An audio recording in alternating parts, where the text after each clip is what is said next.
send y'all for at least 2 years. Let's see. When did we start this madness?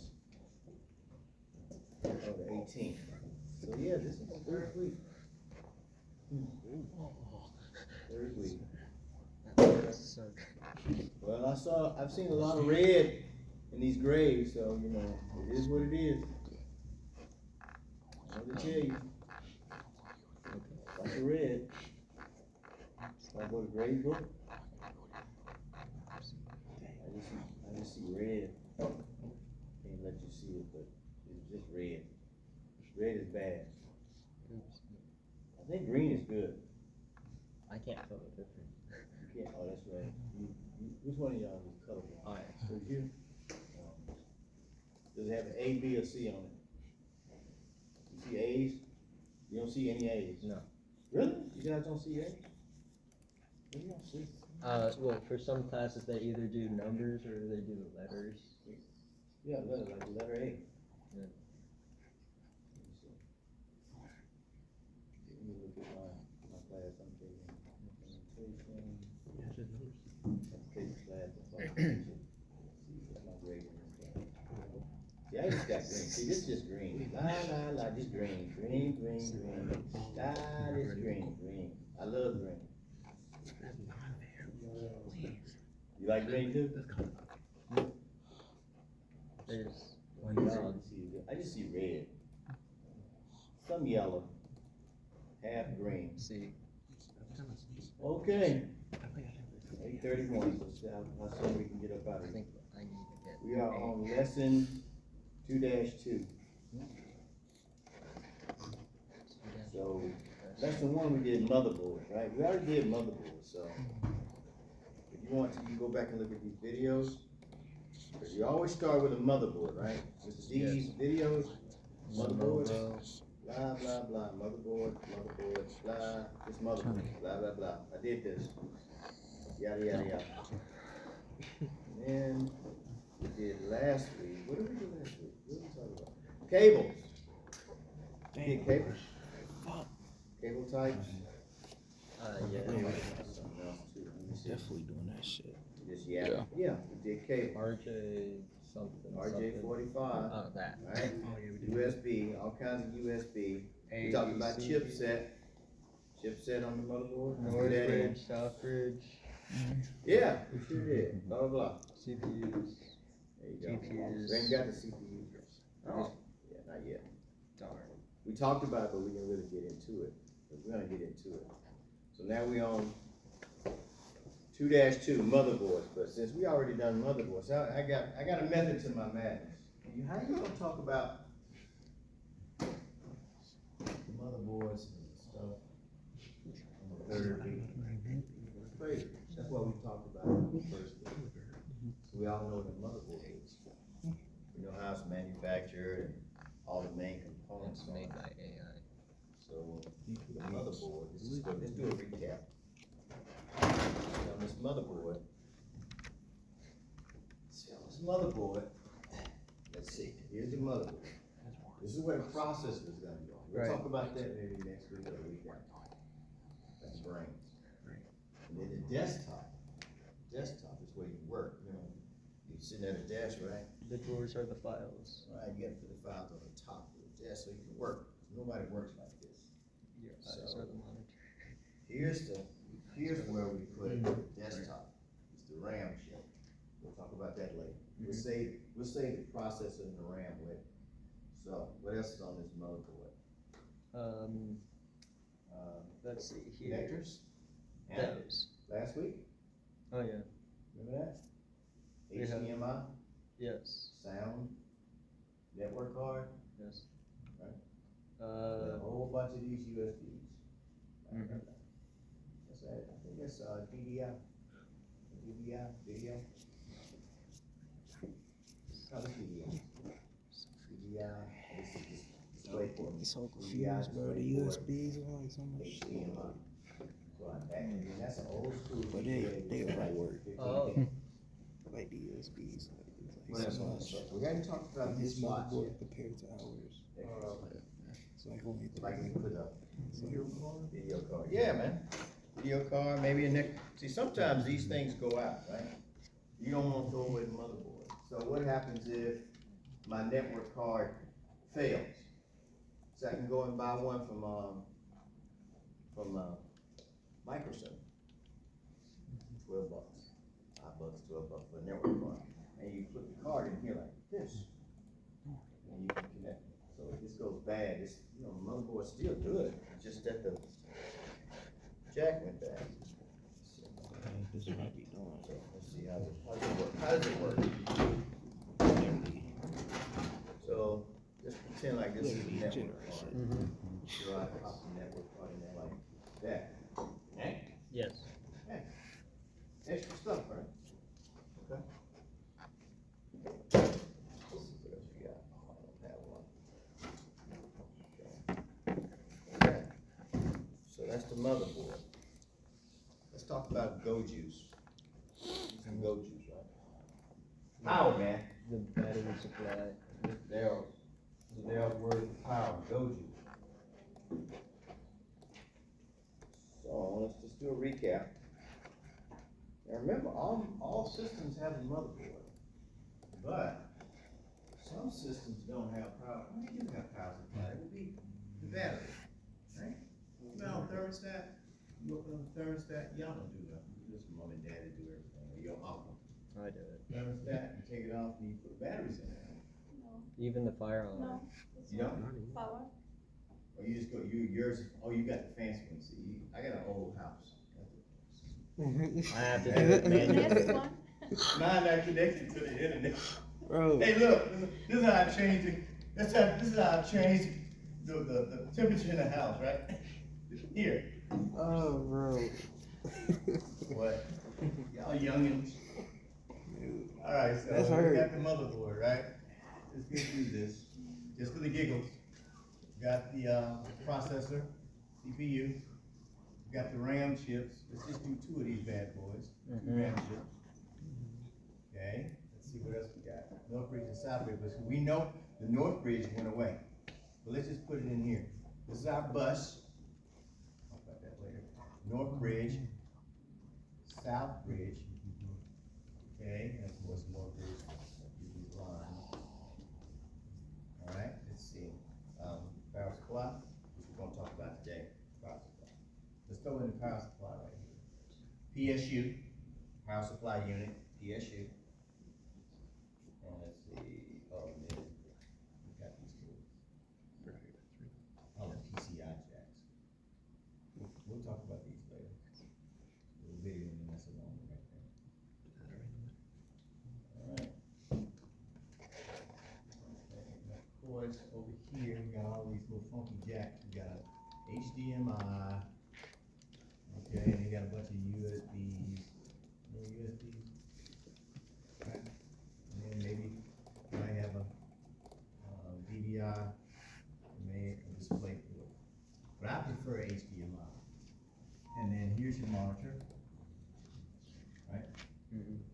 And that connects to the HDMI. Right?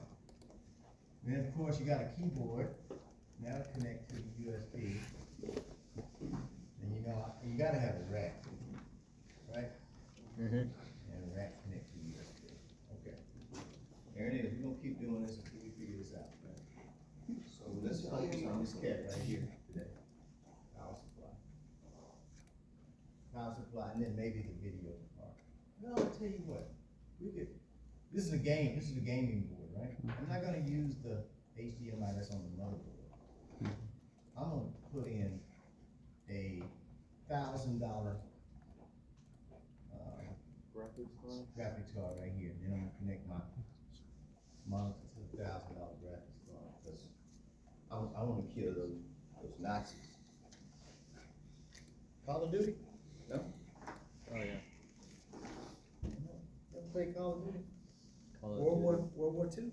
Never, not me. The Modern Not Warfare you? one. Nope. I got every game.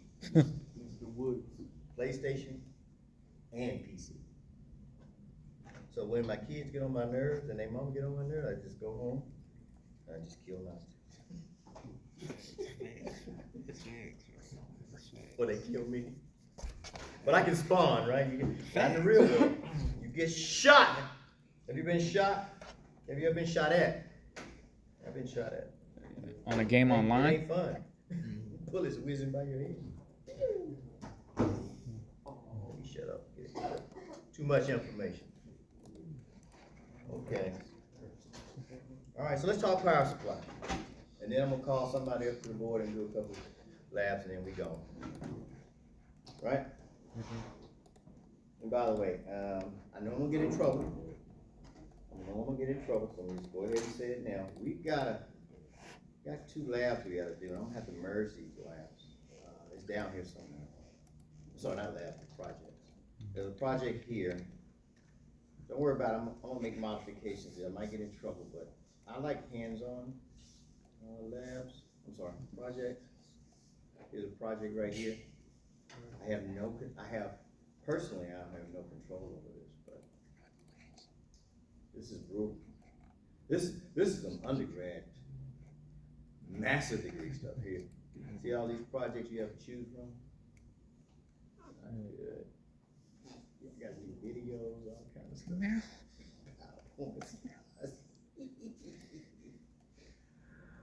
Okay. I'm telling you now. It'll be up to you. If you miss it, you in trouble. I won't try to do this. You got 5 of these projects, right? 1, 2, 3, 4, 5. Okay. What we gonna do? Come up with this project 6. Project 6 is gonna consist of y'all gotta tear down and build up a computer. No, I mean not from scratch. There's certain things you're gonna pull out. You're gonna tell me about it. You're gonna put it back in. That's a hands-on. Then I have to make you do something. Maybe you do a page or something about what you did. I don't know. Turn it in. But the main thing is I need you to touch the equipment. And if you do these projects, you ain't touching nothing. Except for maybe on your own. But I like for y'all to do it as a group, right? Work as a team, whatever. One is, I don't need to make sure you understand what's on the board. Process, that kind of thing. I think it's important for you to touch them. Now, some of y'all already touch, you do your own computer, so you already know about this. Some of y'all haven't. You never opened up a computer in your life. But I think if you're gonna do this field, you gotta be able to at least say you know what's inside that computer. So, I ain't done it yet. I'm gonna come up with a project 6. If you miss project 6, then that means you gotta choose one of these others, cause I ain't doing it again. And I'll give you the date. We'll all come in here, and it won't be a lecture or anything. We'll just do a project 6. You hear what I'm saying to you? Yes. I can't promise.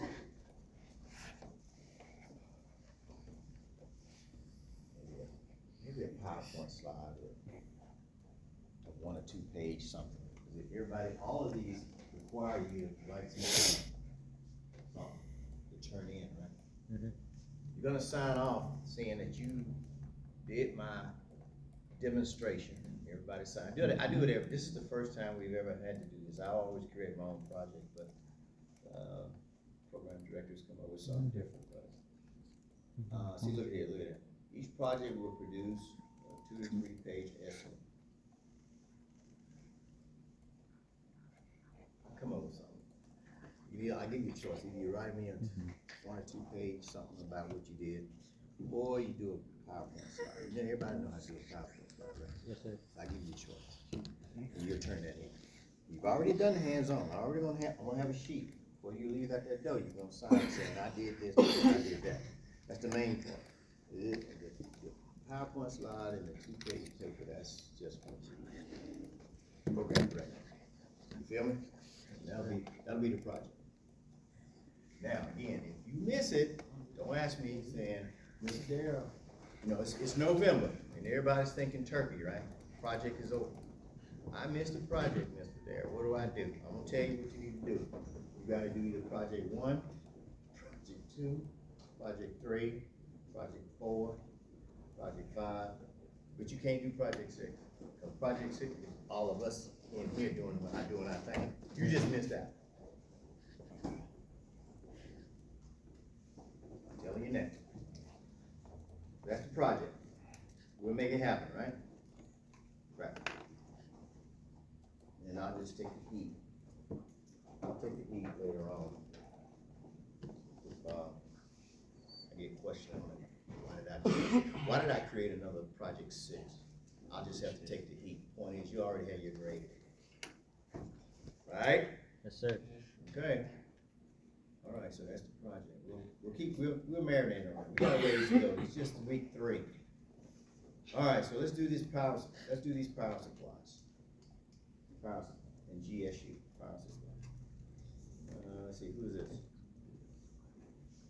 Hello everyone. In this video, we're going to be talking about computer power supplies. And a power supply, just like its name says, supplies power to a computer. It converts electricity into the specific voltages that the computer needs. The power supply is a square metal box with a bunch of wires emerging from one end with connectors that fits inside the computer case. And it's usually located at the very top or the very bottom of a standard tower case. Okay. Power supplies also come in different shapes and sizes and mounting bolt patterns, which is known as the form factor. And the most common form factor that a power supply comes in is ATX. A power supply is equipped with different types of connectors. These connectors will plug directly into the motherboard or plug into the individual components of a computer. And one type of connector is called the P1. The P1 is the main power connector that connects directly into the motherboard and supplies it with power. The P1 connector will either have 20 or 24 pins. Okay. Early motherboards will use the 20-pin connector, while modern motherboards will use the 24-pin. Today, modern power supplies will have a 24-pin connector. However, some power supplies will come with a 20+ 4-pin connector. This connector is to make it compatible with 20 or 24-pin motherboards, because 4 pins can be divided from the other 20 if needed. Okay, so here's our motherboard, right? Mm-hmm. Motherboard needs go juice. Motherboard needs go juice. So here's the motherboard. And so all motherboards, not all, because you can't get this right here. This is like common sense, right? This ain't gonna fit in this, but we all know this is a computer. So look, just don't even go there with that, right? It ain't gonna happen. Probably battery in here. I'm referring to like desktops and servers. Laptops are a little different. Laptops are kind of like this, so the connector ain't the same. I'm not even gonna go there with y'all, because this don't make no sense. You can't put this in a laptop. So we're talking desktop, right? And servers. So this motherboard needs go juice. And the go juice is this 24-pin, they call it P1. Look, P1. Oh, you can't see it. P1. It goes in here like this. Boom. Alright, so when you do the demo project, I'm gonna ask you to disconnect all power supply connectors. You disconnect it. You don't have to take the power. You don't have to take it out. We ain't got time for it. I ain't gonna be here all day with y'all. We're gonna leave it inside the case, but you need to unplug all of these cables, which we're gonna talk about today. I'm gonna walk around, I'm gonna make sure they're all unplugged. So this is a 24-pin, because this is a newer board. I have a 20-pin board in here, that's old school. So, yeah, look at this, this is a 20-pin. So that means if I put this in here, it should work, because 4 of those pins are gonna be sticking out, right? Okay, so this will still work in this old school motherboard. So we got 24 pins on this thing. So in your labs, I think you got a lab where you actually have to put a power supply in and replace it or something, I don't know. I always start with this one first. Bam, right? Bam. Bam. 24 pin. So now the motherboard has power. It's ready to go. Not quite. What we're gonna find out is, just because I gave power to the motherboard with this 24-pin connector and my go juice, the system's still not gonna boot up properly. This is where it gets crazy. There are other devices on here, they need their own special power. And so, the next thing we have to give power to, I know it's crazy, I had a hard time with this too, I said, it don't make no sense. I just gave the motherboard power with this. This bad boy right here needs its own power. It's called the CPU, right? Processor? Okay. So let's see, what we got? Let's put in all the stuff that we're gonna do. Extra, we're gonna use green. So green is, here's my Go Juice. And you already know that this plugs into the wall plate, right? Some little eyes right here. That looks like a wall plate to me. Did I tell you my son was playing around with his little pen? I said, Joshua, stop. Don't do that. Joshua, I told you to stop. Joshua. Got it. He started. Anyway, did it happen to you? Yeah. No. No. My man said no. Because when your mom and dad told you to stop, what you do, you stop, right? Yes. My son. Okay, so that plugs in here. So I'm gonna take this 24 pin. I'm gonna go ahead and 1, 2, 3, 4, 5, 6, 7, 8, 9, 10, 11, 12, 13, 14, 15, 16, 17, 18, 19, 20, 1, 2, 3, 4. And yeah. That's gonna go in here. You good with that? Okay, now, this bad boy needs power too. It's usually up here somewhere lurking around. It needs some power too. Sometimes, this is either 4 pin, 6 pin, or 8 pin. It depends on the motherboard. And that pin is gonna come in here, right? It's gonna be dangling right here. You're gonna take this and put it up here.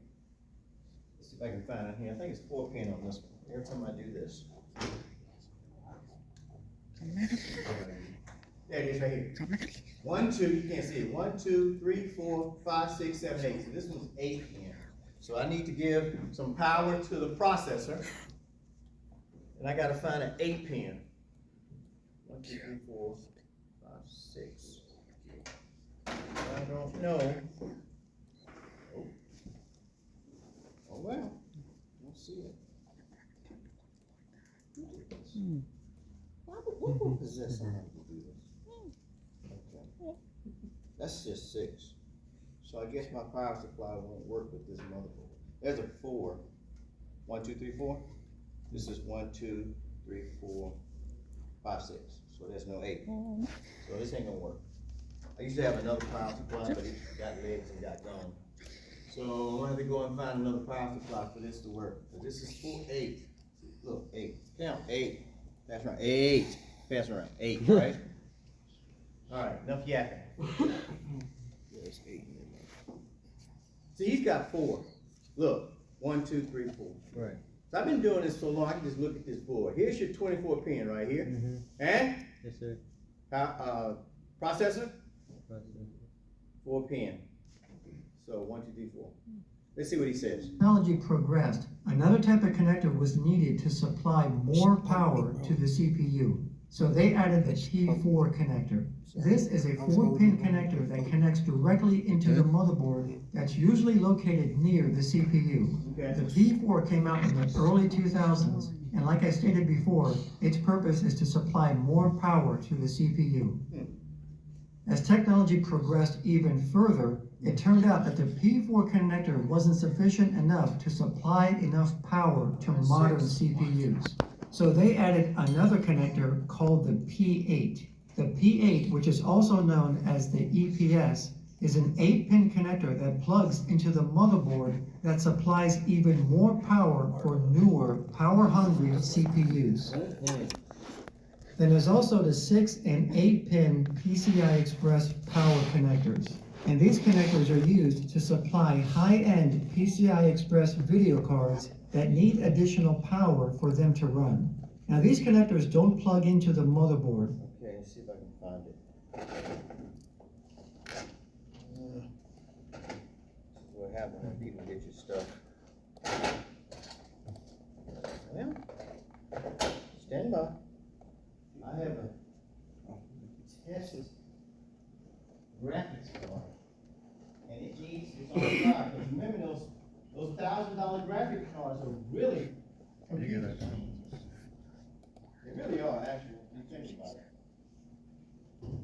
And Oh, I have an inside game. got legs and got gone.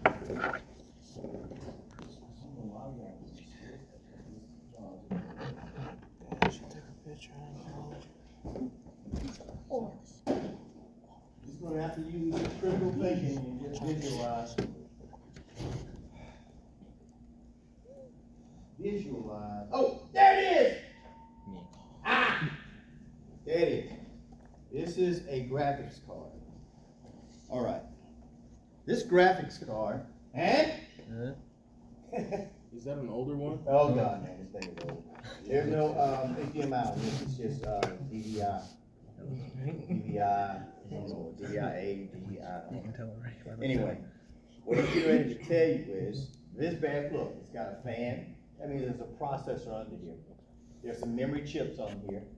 And of course, it's gonna need power. Power on this one is right here. Sometimes they're at the top. So I would do this, I'll put this card in here, and it won't work unless I put some goat juice on it. Now this one only, it needs 6. 1, 2, 3, 4, 5, 6. I got 6. So, bam. Right? Where's that motherboard at? Where you at? Back here. Okay, anyway, you put this inside one. Right here. Right? It needs power. So that's 3 things I see that we need power. The motherboard, the processor, and if you want a graphics card for killing Nazis, you need power too. And where does the power come from? What device? There you go. Good, good. Keep going. They plug directly into the video card itself. And depending on that video card, they will use either the 6 or 8 pin connector or both at the same We time. use 6. But some higher end video cards may require the use of 2 or 3 of Yes. the 8 pin connectors to supply their power needs. Lots of killing. And another type is the SATA connector. Ooh. This is a 15 pin connector that is used to supply power. Okay.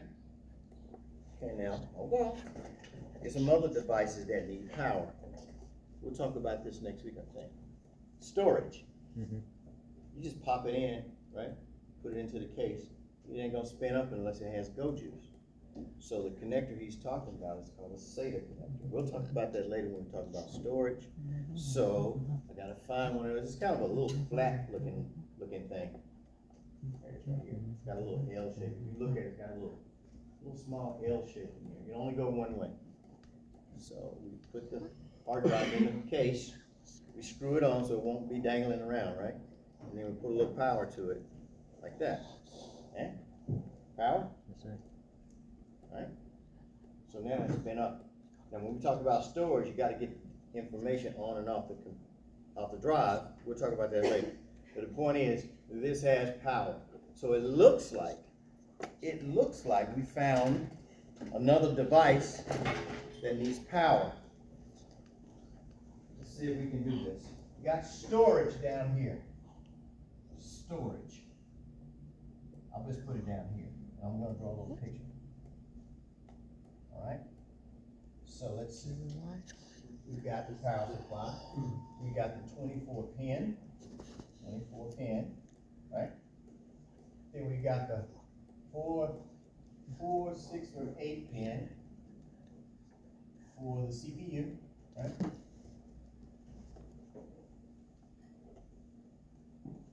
CPU.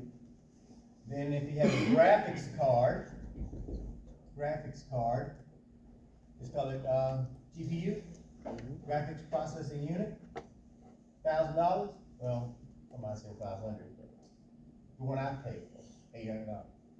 It needs power too. We'll put it at the top. So that's gonna go right here. Okay. And then we have storage. We gotta power that bad boy here. Let's call it SATA. SATA, SATA power. Alright, it's got a funky little thing we'll talk about, so let's see, I see four things here. Power supply, big fat cable, it's gonna connect to the wall, right? First thing I'm gonna do is the 24 pin, gotta do this, main thing, that's number one. Gotta have power to the motherboard, that's number one. And the second thing you gotta have is power to the CPU, that's number two. Number three, you may or may not have a graphics processor. You may or not, maybe you don't have money, you just use the one that comes integrated into the motherboard. But if you have a card, you got the coins, you get this, it needs power. We'll do, this is gonna be a six pin or 8 pin. So 6 or 8. I haven't seen 4. I've seen the 6 pin, 8 pin. You know what I mean by pin, right?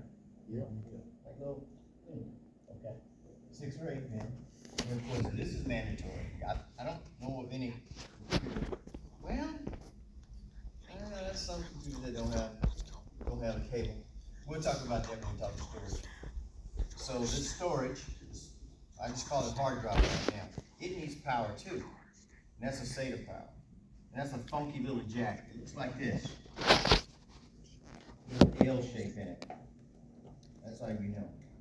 It's flat, and you have a little L shape to it. Anyway, got that. So, okay.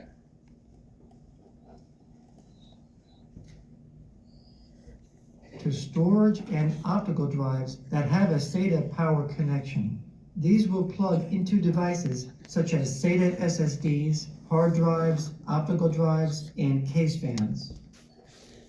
And then there's the Molex connector. The Molex connector is a 4-pin or socket connector. It's an older connector that was used to supply power to older hard drives and optical drives. And these have largely been replaced by the SATA connector. But today, these can still be used to power cooling fans. These connect. You don't see these in the new ones. Here it is right here. Now, on the other hard drive, we had this thing called the SATA right here. But this is an old school hard drive, so it needs this thing that's called a Molex. For a white one. There it is right here. See that white one right here? Kind of fat. Over here is L shape, is kind of skinny. These old fat drives, you just plug this one in and get power to this one. Right here like this. I'll get it right. See? Okay. Old school hard drive, right? And the newer hard drive I just showed you. The newer hard drive uses SATA, which is right here. That's it. Fit. Oops. It's broke now. Okay. See? This is SATA hard drive. And this is this old Molex. Right? Okay. Cool. Let's finish. See how that is? Connectors were oftentimes a pain to work with because it was a hassle to get the pins lined up when plugging them in. Power supplies also come in different wattages, and these wattages will vary roughly between 200 and 2,000 watts. And picking out the correct wattage for a power supply will depend on what and how many components are inside a computer that need power. Yes. So a computer with minimal components will only require a low wattage power supply, while a computer with a lot of components will require a higher wattage. Now, that being said, an average computer today will need a power supply anywhere between 500 and 600 watts. But a higher-end enthusiast PC with a lot of components, such as multiple drives, fans, RGB lighting, and multiple video cards, would need a power supply closer to 1,000 watts or even more. So guys, if you... So what he's saying is this: the more stuff you add, and the more stuff that needs power, the larger the wattage is. Just add up, just add up stuff. The power, the motherboard takes up, I don't know, anybody know? Let's just say 150 watts. So if this guy does 150 watts, motherboard Mobile does 150 watts. Power, CPU does 75 watts. It's getting up there. Let's see. Graphics processor, that's like 200 watts. GPU. Hard drive, maybe 50 watts. You have 3 of these, 3 hard drives at 50 watts. It's 150. 50 times 3 is 150, right? So what are we missing? I feel like we're missing something. Storage, GPU, CPU, motherboard. So that's so far.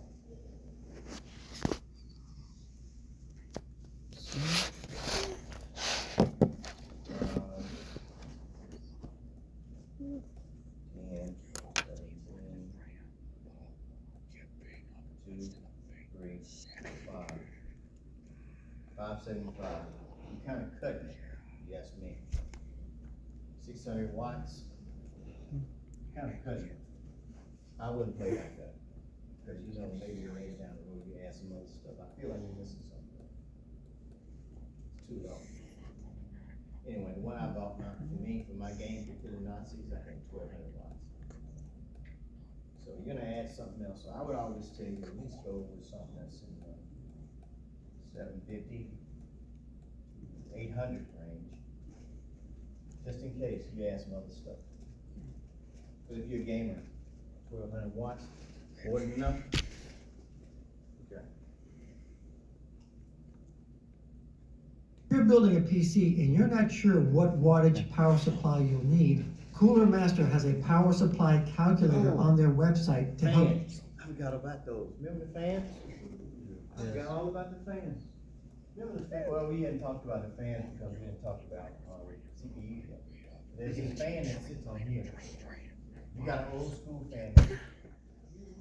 You put that up here, that might be 50 watts right there. Being generous, 50 watts for the fan. If that's the case, then I've gone over, right? I've gone over 600. That's 625. 625, I think. So 600 watt won't work. Fan, and if you want a cooler is like this fluid. That's up at 150, maybe 250, maybe. So now you're getting close to 800, 750 range. 600 is like, that's just doing Microsoft Word and browsing and the internet. You do just that. Just select your computer components and it will tell you what wattage you'll need. And I'll put a link in the description below. Power supplies also come in non-modular, fully modular, and semi-modular. And the difference between these is how the cables are attached to the power supply. So, for example, a non-modular power supply means that all the connector cables are permanently attached to the power supply and cannot be detached. So even if a certain cable is not going to be connected and used, the cable cannot be detached from the power supply. It's just going to be laying around doing nothing, which leads to poor cable management, and it can also restrict airflow, which leads to a higher temperature. True that. Now, a fully modular power supply means that all the connector cables can be manually attached or detached if needed, which makes it convenient because you only need to attach the cables that you're going to actually use. And the cables that you're not going to use, you can just detach them. Now this makes it for a more clutter-free computer with better cable management, which leads to better airflow and a lower operating temperature.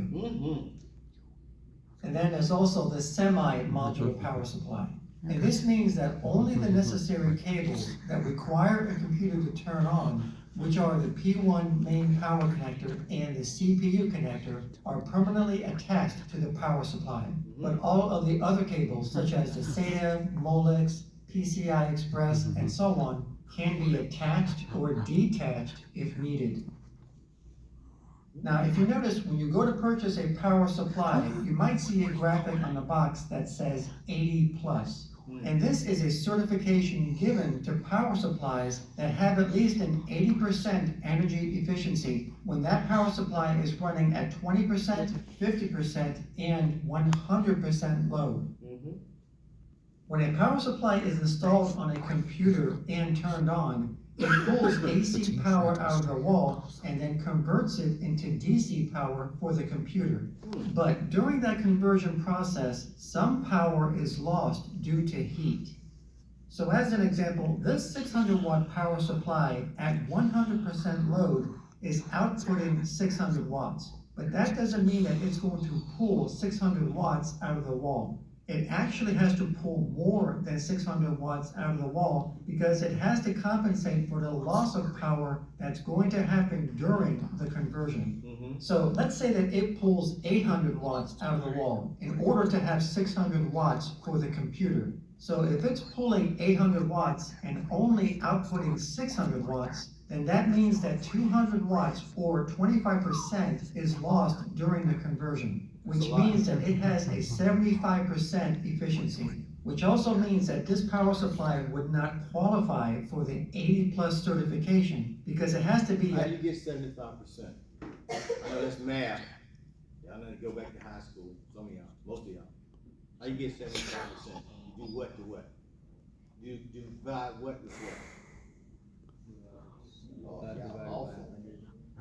Say what? 75 divided by 100. No, how do I get 75? How did you get 75? You start out with 800, and then you end up with 600. Yeah, divide who? Who divided by who? The 800 and 600 watts. Okay, so calculator, 600 divided by 800? Is that how it works? I don't know, Ms. Ask. I don't know. Lord have mercy. Yes or no? 600 divided by 800 times 5. Right? So you get the percent. I wonder how I get you calculator. Yeah, it's 600 divided by 8. Thank you. Calculator. All right, we're gonna learn, right? I ain't gonna beat you down too hard. I should, but I'm not. So we do 600, right? And then divided by, 6 or divided by 8, whatever. I'm gonna do 600 divided by 800. And what should I get? 75? 0.75? If you convert that to percentages, that's 75%, right? What grade? 75. Alright. That's alright. That's cool. But that's how you got 75%. So that's not efficient. That's bad, actually. You're gonna give me, it's just like somebody give you $8,000 and then they promise you $8,000, then tomorrow they only give you $6,000. You gonna be mad? I would. What happened to my other $2,000? Oh, that's overhead, right? That's not efficient. See, I put it in the term that you understand. So if you're an engineer, you looking at 75%, you think that's okay? Nah, that ain't okay. 99 point something is much better, isn't it? Okay. All right. So that's not good. That's not a good power supply, if you ask me. But it also says this. You gotta add this stuff up. So this ain't cutting it. And you already gonna lose some. They're gonna tell you on the box, 80-something% efficiency. And you get a 600, knowing you got this, you better bump it up. Right? Personally, I wouldn't even deal with them numbers. I just gonna get, a fat PSU 800. Off the bat, bam. Then I won't have any problems. Preference. All right, let me finish this. Enough yapping. Just yapping. At least 80% efficiency. But if this power supply instead pulled 750 watts, then 600 out of 750 would be 80%, That's much which would better. then make it qualify for the 80+ certification. Yeah. And it also has to qualify at 50% power load. So at 50% load, this power supply will put out 300 watts, which means that it can only pull a maximum of 375 watts out of the wall to qualify for the 80+ certification, because 300 out of 375 is 80%. And the same thing goes for this power supply running at 20% load. So at 20% load, this power supply puts out 120 watts, which means that it can only pull out a maximum of 150 watts out of the wall to qualify for the 80+ certification, because 120 out of 150 is 80% efficiency. The 80+ certification also has different levels indicated by an additional rating using a precious metal, such as bronze, silver, gold, platinum, and titanium. And power supplies that have an energy efficiency of more than 80% are given these additional ratings. For example, if a power supply has an energy efficiency rating of at least 82%, then they will get an 80+ bronze certification. If it has a rating of at least 85%, then they will get an 80+ silver certification, and so on. And you can see their different levels and their minimum efficiency I think ratings. this is mine. Either this one or this one, I thought. And on a final note, if you're going to purchase a power supply, make sure you get a quality one from a decent brand. Uh-oh. Because a few years ago, I learned a lesson. I purchased a cheap power supply for one of my customers, and then when I installed it and turned it on, it actually blew up. So it didn't catch on fire or anything, but let's say I learned a lesson. So if you want to know which power supply I use and what brand I recommend, I'll put a link in the Here we go. description You below. sell it. So I want to thank everyone for watching. Please subscribe, and I will. Shut up. Okay. Now let's do these connectors. 917. You see 1, 2, 3. Yeah, it's only 3. Take a break after we do these. And then come back to Not much. This is the one who can fix nearly anything and turns to Granger, who has almost everything. Few may see him, but he's the one that keeps it all on track. The industrial grade products. You kidding? You doing this?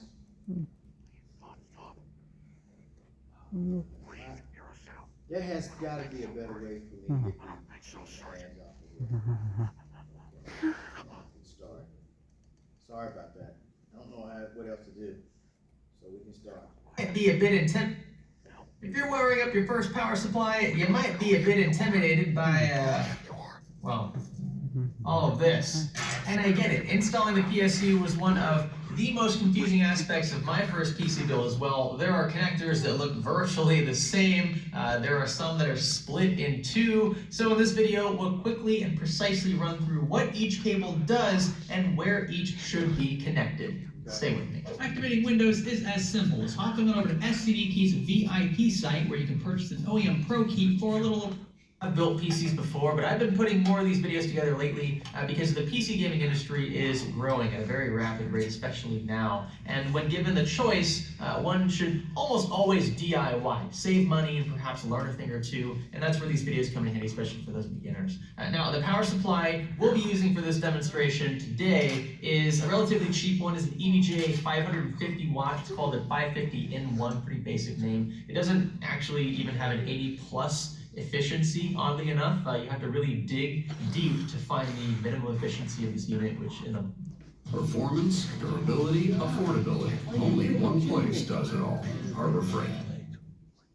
On a scale of 1 to 10, how would you rate creative chemistry? I really apologize. That's pretty good. It's like a Shut up! box, actually. It only says it on the box, nowhere else, not on the website, anywhere. It says it's above 75%, so, all right. Nonetheless, many have been using power supplies like these without issue, and it's probably one that you'll at least consider in your first $500 or so PC build. Unless you're going all out and your first PC build costs like $3 grand, okay, probably don't want this. You'll also notice that this unit has all of its cables hardwired to the brick itself, thus classifying as a non-modular power supply. In the case of modular units, you'll be able to pick and choose what you'd like connected, which could spare you from a bit of clutter when building your PC. And another thing, you don't need to connect every available cable here, right? If you don't need 4 or 5 Molex connections or SATA connections, you can leave these unplugged. So just a rule of thumb going into this. So you can either shove them into an empty spot of your case or leave them entirely disconnected from your unit if you have a modular supply. This also, by the way, applies to PCIe connectors and any other redundant cable.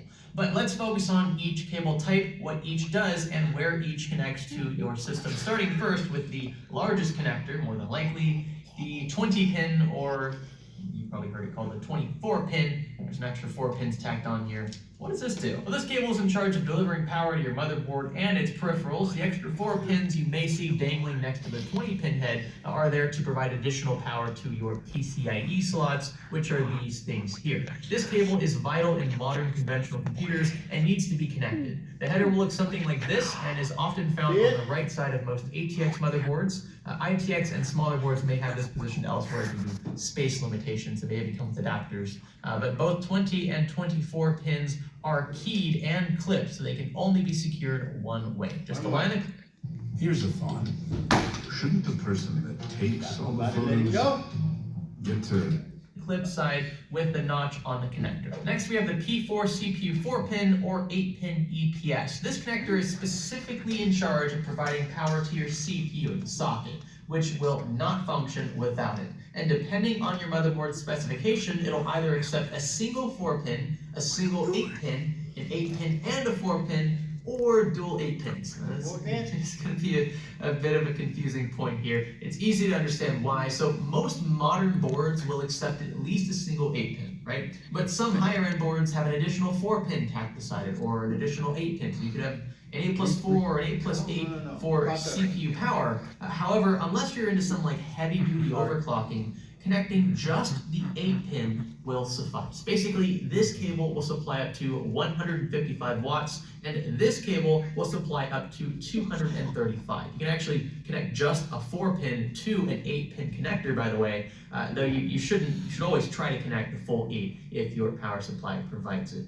Most affordable CPUs won't pull any more than around 150 watts on their own, but you wouldn't want to overload this single cable or risk system instability. This EVGA 550N1 splits the 8-pin EPS into 2 4-pin counterparts, which can be connected together in a motherboard CPU 8-pin header. It's also notched and keyed only one way, so mind the orientation. Next up, we have PCIe connectors. See, most decently powerful graphics cards will consume at least 100 watts of power or more under load, and the power sent to the card through the PCIe slot via the 24-pin caps out at around 75 watts. So to account for this delta, power supply vendors added supplemental PCIe power cables that look something like this. Often you'll see a cluster of 6 pins and a daisy chain of 2 pin off to the side. The pinout is relatively straightforward here as well, with the additional 2 pins merely providing grounds for the array of 12-volt leads. And accounting for this additional headroom makes sense because graphics cards with single 8 pins typically pull more power than those with single 6 pins. In some cases even, you'll find that a single 6+2 pin header is actually daisy chained to another 6+2 pin header, meaning that all supplemental graphics card power is being fed down an often lower gauge of wire to handle the increased power draw. If the power supply is designed efficiently, there's really no downside to this design. So if your graphics card requires 2 supplemental 8 pins to function, you'll want to be sure that your power supply comes equipped with them. If the card only requires a single 6 or 8 pin, you can leave any additional PCIe cables unplugged without issue. Also try to avoid adapters and splitters if possible, especially with some of those higher end cards out there. order anything, don't manage everything. With Ranger's endless product options, you can work smarter, not harder. Call, click Ranger.com or just stop by. Thales is a global leader in cybersecurity, securing what matters most. And just some friendly advice, 8-pin PCIe power cables look awfully similar to CPU 8-pin EPS cables, so be sure to identify which is which before attempting to shove something where it doesn't belong. CPU 8-pin cables will often have a split in the middle to accommodate for systems that accept only P4, but another way to reference it would be via the shape of each pin. Some are notched and some aren't, and you really shouldn't be able to force these into their opposing headers anyway, but I'd still like to point it out in case you're having difficulty getting things to slide in.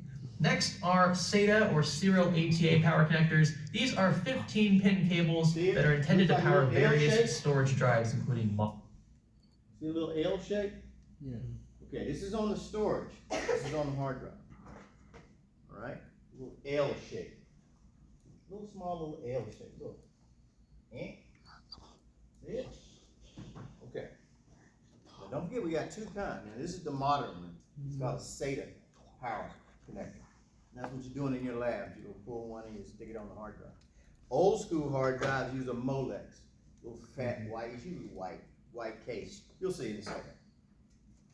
Modern hard disk and solid state drives outside of M.2. These connectors are also used by various fan hubs, controllers, and RGB strips. They're keyed on one side and thus can only be connected one way. And much like the other cables we've already discussed, again, leaving any number of these unplugged is perfectly fine. And lastly, we have Molex power connectors, these chunky things right here. These are a bit older, more simplified than SATA's, consisting of just like literally 4 pins, 2 grounds, and single 12-volt and 5-volt leads. Molex has taken a backseat in recent days. Thankfully, the connector is far more primitive and a bit more difficult to manage at that. Still though, you'll find a few peripherals relying on Molex for discretionary power, including D5 pumps, which need the lower gauge wire for more reliable power delivery. Some older RGB strips and old fans in some cases may have Molex connectors as well. Non-modular power supplies will often include these just to be safe, because you don't want to need a Molex connector and not actually have one, and most people don't have adapters laying around.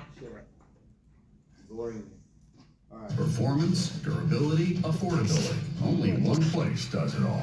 Harbor Freight. I apologize. At Planet Fitness, no two members are alike, but they all have one thing in common. How to install a power supply into a desktop computer. Years ago I made a tutorial on this very topic, but looking at its quality now, it sucks. So here's a redo. Hope you find it helpful. So the very first thing you should do is to make sure the power switch on the power supply, if it has one, is turned off. Make sure all cables are unplugged from your computer and remove its front side panel. Most cases have 2 Phillips head screws on the rear you'll have to unscrew. So mine is different. I have this single flat head on the side. I have to rotate a bit. Either way, once loosened, pull the panel back and lift it off. Mount the power supply in the case. Locate the area it's supposed to be set in. For most gaming cases, it will be on the bottom, but some are on the top. Regardless, you should have the power supply's intake fan facing down. This is where it's going to take in air. It will exhaust the spent cool air as hot air out the vent in its back. For a chassis with a bottom mount, you should see a vent on the floor of it. This is so the power supply can suck the cool air from beneath the case, which should be elevated a bit by its pegs or legs. Some power supplies have multiple fans, one taking in air from the side with a larger surface area and one exhausting out of the area where you see the plug. Regardless though, it should be mounted the same way for optimum performance. If you have a bottom-mounted power supply, you can mount it optionally with the chassis standing up or on its side. However, if yours is top-mounted, you have no option but to install it with the chassis on its side, or gravity will ensure that it falls while you're attempting to install it. With most cases, you can easily slip the power supply to the side, but once again, mine is unique. It has an extra plate in the rear that needs to be unscrewed to make way for the power supply to fit into, because it's blocked from the side. It's just the way this case is set up. However, it's pretty self-explanatory. Once you have the power supply mounted in place physically, screw it in. There should be 4 screw holes in it, peering through the screw holes in the chassis. Line them up and start with 1 screw. Screw it in almost all the way, leaving it just a little loose so you can make slight adjustments as you screw in the rest. Once everything's in place, then you may secure them all. No need to crank them in too hard, but make sure the power supply can't rattle around either. Next, the cables. If your chassis has cable management holes, unscrew the rear side panel. This will give you access to them. You may start by inserting all the power supply cords through the hole closest to it. Once you do this, you then have the capability to loop them through the holes close to the devices they'll plug into. This offers a cleaner look to the system and allows for better airflow. But if you don't have cable management or don't care to use it, then you can just ignore the little bit of info I just gave you. Just put the cables wherever the hell you want. It doesn't really matter. Now let's learn about each cable and where they go. The biggest... What's the first one? The first one you should plug in. 24 pin motherboard. 24 pin, everybody agree? Yeah. Well, no, 24 pin, right? One is known as the 24-pin connector. This will power up the motherboard. Here we have the processor connector, which will also plug into the motherboard. Here are the PCIe connectors, which are responsible for powering up graphics cards if they require any. These flatties are known as SATA connectors, which will plug into hard drives, solid-state drives, and optical drives. And finally, we have arrived at the old 4-pin Molex connectors. These will connect to your case fans. They used to connect to hard and optical drives, but that was in another era. I'm only 25 years old and I feel like I'm 8,000 as I'm recording. You watching this right now may have a power supply like mine where all its cables are connected. Shut up. Okay. 929. How long is this one cost? We're almost finished. Let's see, what is this? Performance, durability, affordability. Only one place does it all. Harbor Freight. At Planet Fitness, no two members are alike, but they all have one thing in common. How to install or upgrade a graphics card into a desktop computer. Before I show you how to physically perform the installation, let's first cleanly remove our old graphics card's drivers. If you're not swapping out an old card for a new one and just adding a card to a fresh system, you can skip this section and begin watching at the timestamp on the screen now. But if you are removing an old card, it's recommended to uninstall its drivers before. There's only one thing left to do, to disconnect the card. In the upper right corner of the slot, but the most common trouble reaching or disengaging it, you can use a long tool like a screwdriver, or just performing an upgrade and rather just installing a card into a fresh system, then you can just forget everything I previously told you. But you will have to make sure you're using the correct slot. In every single scenario that I know of, it's a PCIe X16, the longest one. And its expansion covers attached to the rear of the case are out. These protect the inside of the system from dust and annoying garbage like that. But if they're taking up the space of where your video card needs to go, tell them sayonara. The expansion slot covers are typically just attached on with screws. Unscrew them, then lift them out. You can even use the same screws to screw the card in. Look how convenient that is. See, life isn't always a miserable prison. However, some cases, usually OEM ones, don't have their expansion slot covers screwed in which case you'll just have to rip them out. Yes, you heard that right. Rip them out. They're usually made of soft, thin aluminum. You should be able to detach them with your fingers and nothing more. Now let's get this rubber protector off of the graphics card's pins. I actually attempted to install this thing with it on by accident. It took me a while to realize why it wouldn't fit. Gently place her in. Softly, sensually, nice and easy. If you align it correctly, you should hear a subtle click. Click! This is the PCIe slot's latch locking into place. Once in, line it up with the rear of the case and screw her in. You don't need to worry, you'll crank down a bit or anything, but it shouldn't be wobbling too much. If we're physically stable, plug in the power connectors if your card needs any. There's only one possible way they can fit. Just match up the unique patterns of the connectors with the slots on the card. Now let's talk about these power connectors real quick. Graphics cards, if they require any, will use PCIe connectors from the power supply. Okay. Come back in 5 minutes. I'm almost ready to go. 5 minutes.